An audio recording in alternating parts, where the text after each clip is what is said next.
In these perilous times, see from current events how biblical prophecy is coming to pass in front of our eyes. You're watching In the Last Days, the program that looks at Israel and the end times with teaching from a Hebraic perspective. With Martin and Natalie Blackout. Thank you to our friends and partners who make this program possible. Now, here's Martin and Natalie. Shalom, dear friend. This is wonderful to be with you again today. This is In the Last Days TV program. My name is Natalie Blackout. Martin, my husband, is behind the scene today. And it's great to be able to be with you to bring you news and interviews from Israel. Now today I have Kay Wilson. Thank you, Kay, for coming with us. Kay is a British-born Israeli, and she's a tour guide, or she was a tour guide. Are you still a tour guide? We'll get into that. Good, Yeah. we will get into that. She's also a jazz musician and a cartoonist. She's a survivor of a brutal terror attack that occurred to her when she was guiding in December 2010. Since the attack, she is a speaker. She speaks to audiences on issues of human rights and justice for victims of terrorism. She's a lecturer for Global Justice Group, and she's registered at the Israel Speakers Agency. And she stands also with the charity Stand With Us, who is based in the UK. Actually, we have offices in Jerusalem, Okay, too. UK, and America. In America. Okay. Kay, you know more about your love than me, so here we go. I know more about me than most people, that's true. Yeah. Yeah. Tell us first of all, when you arrived in Israel, what was the date? It was 1986, and look, I was brought up with a good British education, but I've always been a little maverick, artistic, musical. And we're talking about education in the late 70s, early 80s. And to me, with no disrespect to your UK viewers, all right, but to me, everything in England was grey. I mean, grey weather, grey politics, grey food, grey cats. There was, and I wanted life. So I thought I'd save up money and go around the world. And I started off in Tel Aviv, and 28 years later, I've never left. So mix that in with a little bit of Zionism. You know, I wanted to come here and be part of the land, but I didn't really plan on staying. Okay, interesting. So tell us a bit more about your life. You were a tour guide. Well, when I came here, it was like a dry sponge, all right? And I wanted to absorb absolutely everything Israel had to offer.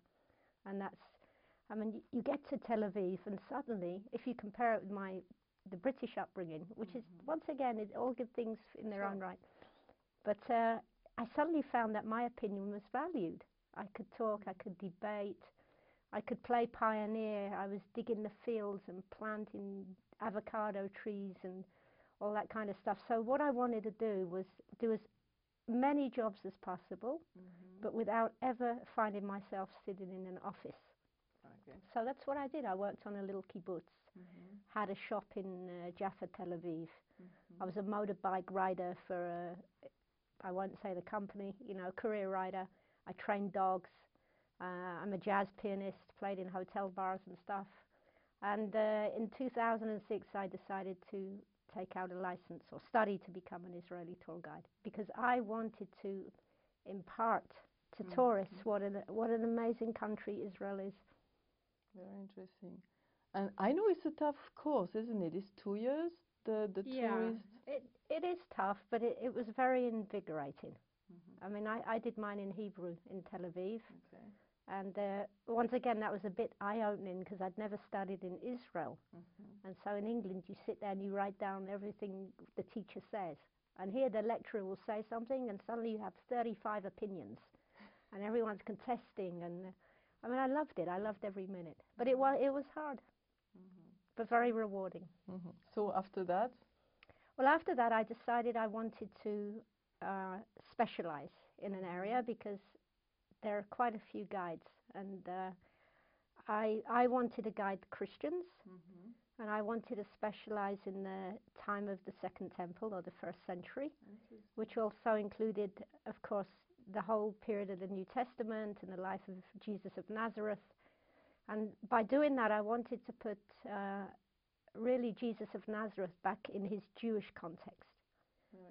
You know, he wasn't Swedish and had blow-dried hair, you know what I mean? Yeah, yeah, sure. But just because I felt there was a lot of anti-Semitism inherent, not necessarily medieval anti-Semitism, but if I could present these things in their correct context, I understood that it would be, how would you say, you know, I could reduce the anti-Semitism by developing an affection for Jewish culture at that time.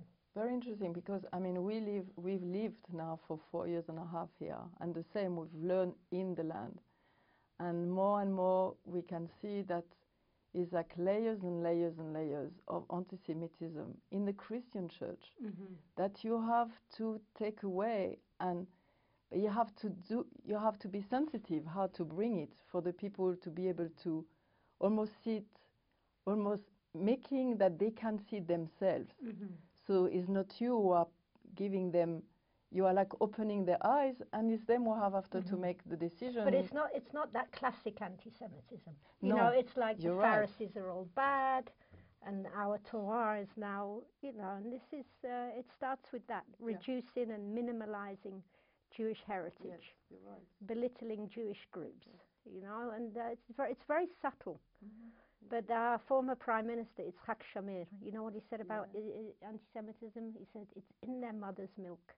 And I don't think sometimes people see, the fish doesn't see the water it swims in. Yeah, that's true. Good. So for how long did you do that? Well, I did it for 4 years until the attack. And I tell you how it all started, this attack business, because another one of my, it's a horrible word, but favorite subjects, or most important subjects, is to teach people about the Holocaust, all right, the contextual history.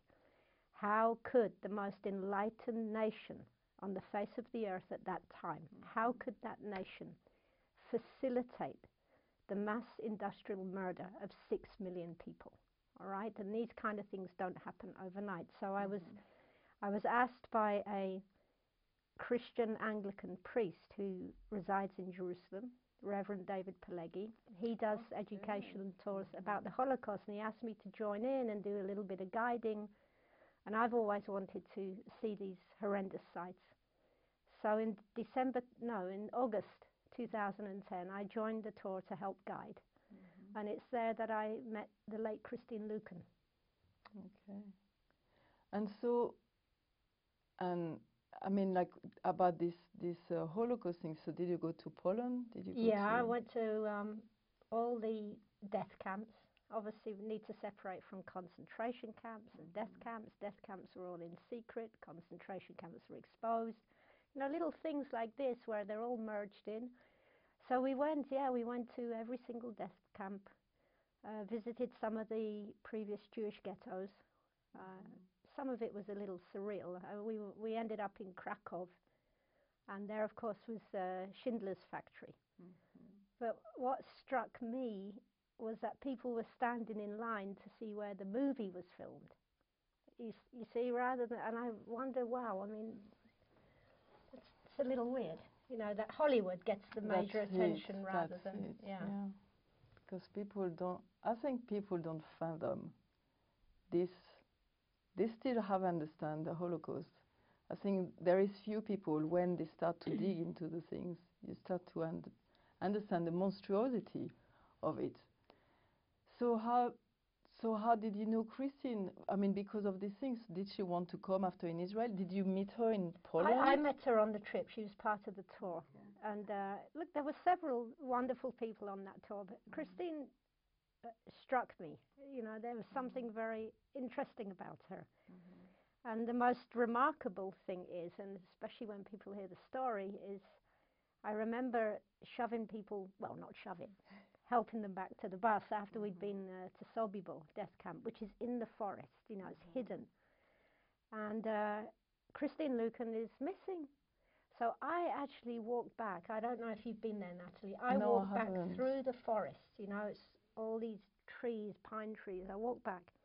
And I find Christine standing or leaning against the monument, a very moving monument, and she's reading the Kaddish, which is our prayer, a mourner's prayer. And she was reading it on behalf of the Jewish people, and that was so moving to me. So at the end of the tour, we were the same age, give or take a couple of years. Same generation. Yeah, and we're both single, and she was just fascinated with everything. So I said, look, come and see Israel as I see it. Let's do some hiking. We like the same stuff.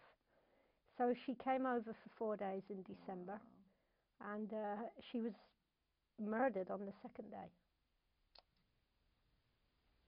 So do you want to speak about it, or do you want... I'll say it in brief, yes, because it's important that viewers know what happened, but it will be brief, yes, okay? Yes. We go hiking within the state of Israel on a Shabbat, Sabbath, and when we're on a viewpoint, I noticed 2 Arab men, a few meters away, and I hope they hadn't seen us. They stand up and call out to me in Hebrew, asking for water. So I answer them in Hebrew. So I said, I don't have any, and they leave. So I just tell Christine that let's go back to the path. Immediately I felt uneasy, like, what were they doing there? I could see they were Palestinians. We're in Israel, they shouldn't be there. So we start walking back down through the forest, and I take out a little tiny penknife because I thought they would take my bag. And they jumped on us from behind.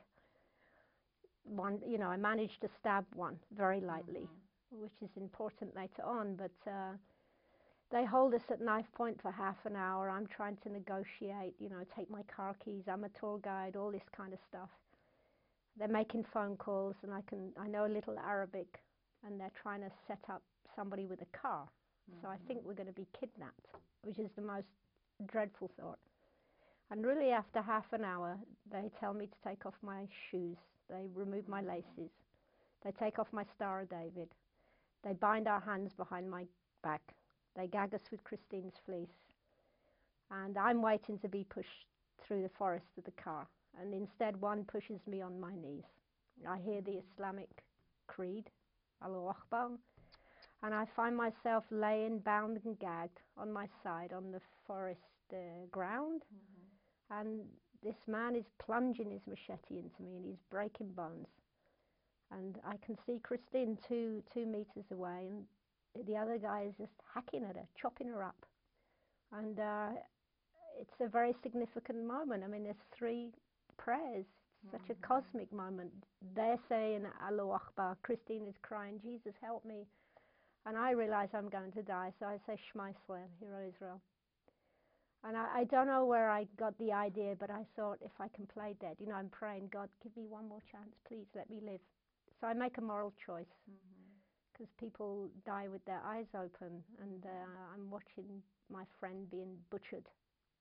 And after 12 plunges, they leave, and then they come back a few seconds later, and one rolls me on my back, and I'm looking up now at the skies, and I see these beautiful pine trees, and I can hear the birds chirping and the blue skies, and I see a hand that God made clutching a machete, and I watch him plunge it into my chest. They leave. How could he play dead? I don't know. I really don't know, because they broke so many bones. I had over 30 broken bones and a dislocated shoulder, 6 ribs had snapped, broken sternum, 13 machete wounds in my lungs and diaphragm. But I had a mission, and my mission was to get up and walk, if I could, back to the path and die on the path, because I wanted the Israeli police to find my body on the path. So I don't know, I managed to get up, still bound and gagged. I don't know how I did it. And I walked over a mile in that state, thinking all the time, I'm going to die, and I'll take one more step. And to help me, I used to be a marathon runner, so you always have to, not marathon, that's really boasting, half marathon, But I thought one step at a time, you know, just one step at a time. And I thought about the people I loved, and it was too emotional. I can't even articulate. So I decided, okay, I'm going to make an arrangement of my favorite song, Somewhere Over the Rainbow. So as with every pace, I'm doing another chord and another chord. Insane, absolutely insane. And I managed to not just get back to the path, but get back to where we'd parked. And there was two families of Israelis there just packing up. They'd had a picnic, you know, and I get up to them quite close because the sun is blinding them. It's behind me. And then all hell breaks loose, you know. One's trying to stop the bleeding. I mean, I was drenched in blood. Absolutely, clothes sticking to me and sweat, and you know, my mouth felt like sandpaper that had been rolled up and stuffed in the back of my throat. The thirst was incredible. I was freezing cold with the shock. Yeah, we don't understand all these things. I was a nurse, so you're right. There is so many. I mean, like. You want to do 20 programs? I mean, seriously, it's like. No, but yeah. No, it's a monumental occasion, really. But they alerted the police, an ambulance, army. I get rushed to hospital, and the next day I'm told that they found Christine's body. And what happens is there's a press blackout. 6. Did you lose consciousness? No, I actually didn't. I mean, I don't know how. Wow. No, I'm a bit bewildered myself. I was very lucid all the time. I mean, even enough to orientate myself back through the forest. I mean, there's no signs there. You know, I'm trying to think, where is west, where is east? Looking at the sun, and then I think somebody was looking after you too. Look, I don't know. I mean, I can thank God I'm alive, but I know you have Christian viewers, all right? But what I'd say to that, I can only thank God that I'm alive, all right? But I don't see I have any special protection, because I'd feel very uncomfortable to say that next to Christine's family. Of course. You know, so anyway, there's this press blackout. I have operation, and then after 6 weeks, there's a big public announcement in Israel, and what happened is I stabbed him very lightly, and so the police and the Shin Bet managed to capture a 13-man terror cell, and also the blood on my knife enabled the police to solve a murder that had happened 10 months previously of the late Netta Blatt. Who died in Haifa? They live in Zichron Yaakov. Yeah. I mean, even for you to take a knife, I'm sorry to say, but sometimes the Christians are like, oh, don't do anything.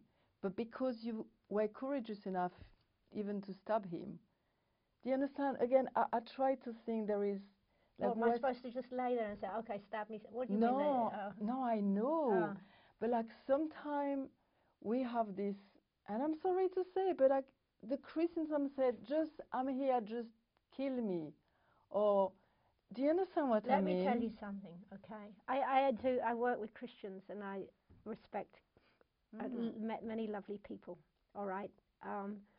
What I've found under the knife is this, all right? It doesn't matter what someone's theology or even their hope. God installed in us the desire to live life now, all right? The idea of a world to come, it's a matter of faith, all right?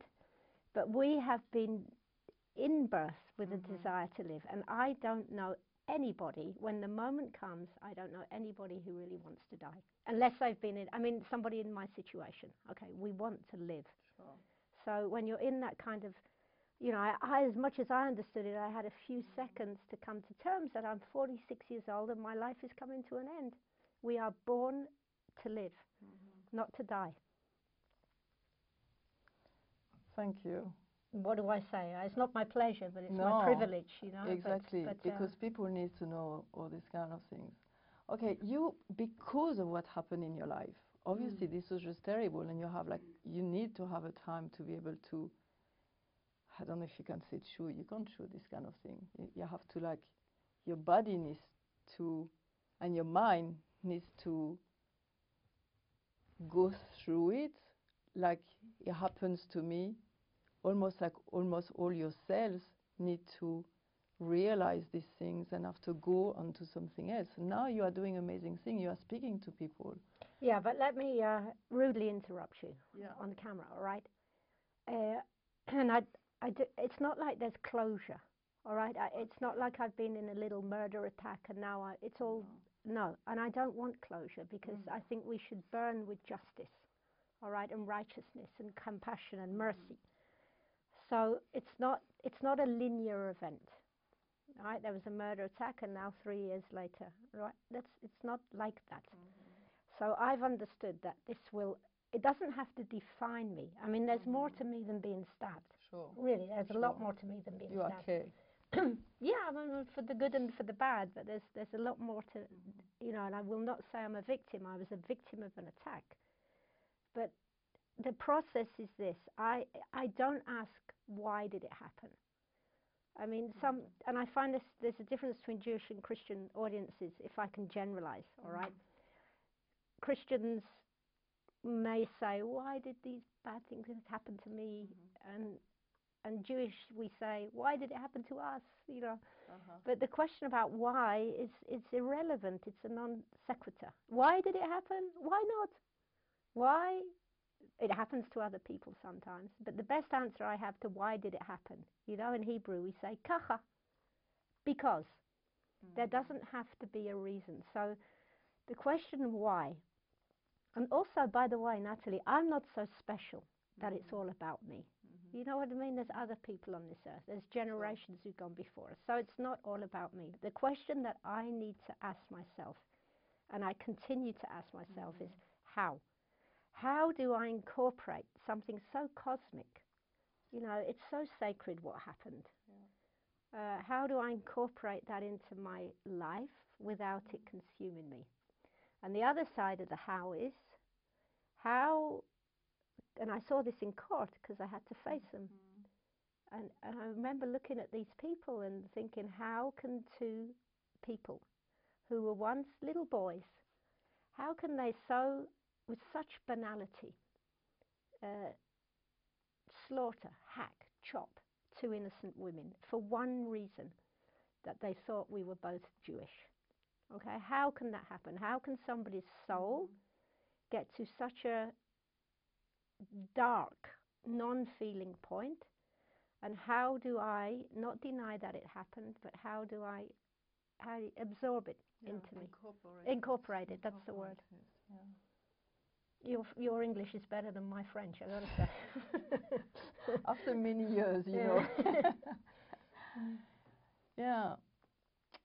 So thank you for what you are saying. You know, we are going to do another program. Dear friends, we are going to do like 1 and 2 because I think there is so much, because this is like what happened. But the amazing thing, and I find with the Jewish people, is like something happened, and now, like you say, we are going to incorporate it in my life. It's like almost like every cell of your body has to take that and suddenly do something that we are going to use it for something. I see the Jewish people, when people are murdered, they go and they build things. And I'm like, yo, you're right, you're so right. It's like, again, like you say, I choose life. I need to do something and I need to be positive.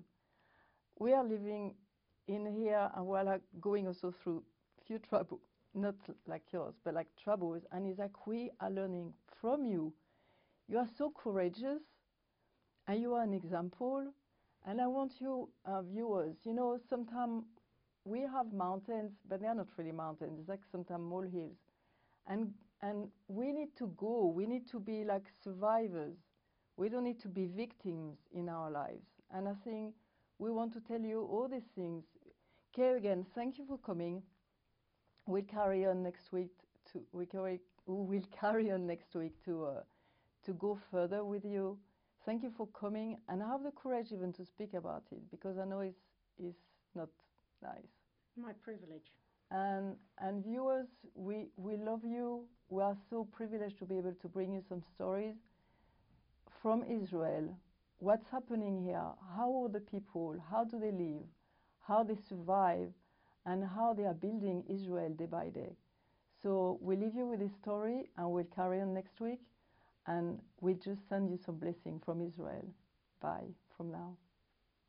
You've been watching In the Last Days, a TV program with Martin and Natalie Blackham, the program that looks at Israel and the end times with teaching from a Hebraic perspective. If you would like to financially support the program or find out about conferences, meetings or ministry products, then please contact us with the details on your screen. Visit our easy-to-use website at www.inthelastdays.com and register for our free e-newsletter. Get the latest news from Israel, product information, online video teaching, or watch today's TV program at a time that's convenient to you. Thank you again, friends and partners, for making this program possible. See you same time, same station for the next program from In the Last Days.